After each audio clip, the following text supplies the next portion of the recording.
રાજકોટમાં હનુમાન કથાનું આયોજન કરવામાં આવ્યું હતું। આ કથાના આયોજન પહેલાથી જ જ્યારથી બાબા બાગેશ્વર રાજકોટમાં આવવાના હતા ત્યારથી જ વિરોધના સૂર ઉઠ્યા હતા।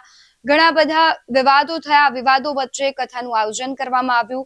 5, 6 અને 7 જૂન દરમિયાન આયોજન થયું। 7 તારીખે દિવ્ય દરબાર પણ યોજાયો, પરંતુ આ દરબાર દરમિયાન જે દ્રશ્યો આવ્યા તે ક્યાંક પ્રશ્નાર્થ ઉભા કરનારા હતા, કારણ કે જે પ્રમાણે વિરોધ દરમિયાન જે અંધશ્રદ્ધાની વાત હતી તેવા જ ક્યાંક દ્રશ્યો છે ઉપજ્યા હતા। ઘણી બધી મહિલાઓ અને પુરુષો હતા, અજાણ્યા હતા, તેઓ અચાનક બાબાના દરબારમાં ધૂણવા લાગ્યા અને ત્યારે ક્યાંક છે તે ઘર્ષણના દ્રશ્યો પણ સામે આવ્યા હતા। આ બધાની વચ્ચે હવે રાજકીય ગરમાવો પણ આવ્યો છે। આ ઘટનામાં સૌથી પહેલા વાત કરવી છે કોણે પોસ્ટ કરી છે, શું રાજકીય ગરમાવો આવ્યો છે। નમસ્કાર ગુજરાત, BS9 ટીવી ન્યૂઝમાં આપની સાથે હું છું ભગવતી વિશાવડિયા।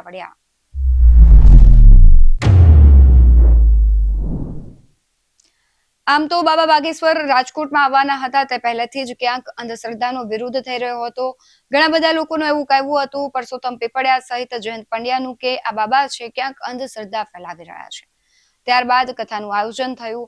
તે લોકોને પરમિશન ન મળી, કારણ કે તેમને જવાનું હતું। ચેલેન્જ જે આપવામાં આવી હતી પણ એ ચેલેન્જ ક્યાંક પૂરી ન થઈ, કારણ કે તેમને પોલીસ તરફથી કોઈ પણ પ્રોટેક્શન નહોતું આપવામાં આવ્યું અને ત્યાં જવાની પરવાનગી પણ નહોતી આપવામાં આવી।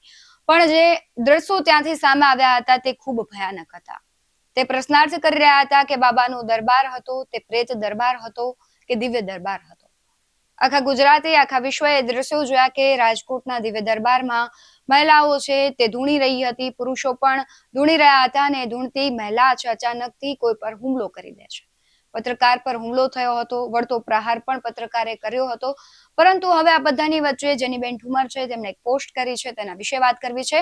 જેનીબેને ફેસબુક પર પોસ્ટ કરી છે, તેમાં લખ્યું છે કે રાજકોટમાં બાબાના દરબારમાં જેટલા ભૂત હતા એમની અને પૂરા પરિવારની આખી કુંડળી કાઢી જનતા સમક્ષ મૂકવી જોઈએ। આગળ લખ્યું છે કોણ હતા, ક્યાંથી આવ્યા, ભૂત કેમ ત્યારે જ બહાર આવ્યા, વગેરે। સાથે તેમણે આગળ લખ્યું છે જો માનસિક બીમારી હોય તો ડોક્ટર, ભૂત હોય તો ક્યાંથી અને કોનું અને શા માટે આવ્યું તેની તપાસ, નિવારણ અને નાટક હોય તો પોલીસ કેસ કરીને અંદર કરવા જોઈએ। મીડિયા, તંત્ર અને સહયોગી સંસ્થાઓએ આ કામગીરી કરવાની સહિયારી જવાબદારી લેવી જોઈએ, જેથી લોકોને માહિતી અને જ્ઞાન બંને મળે।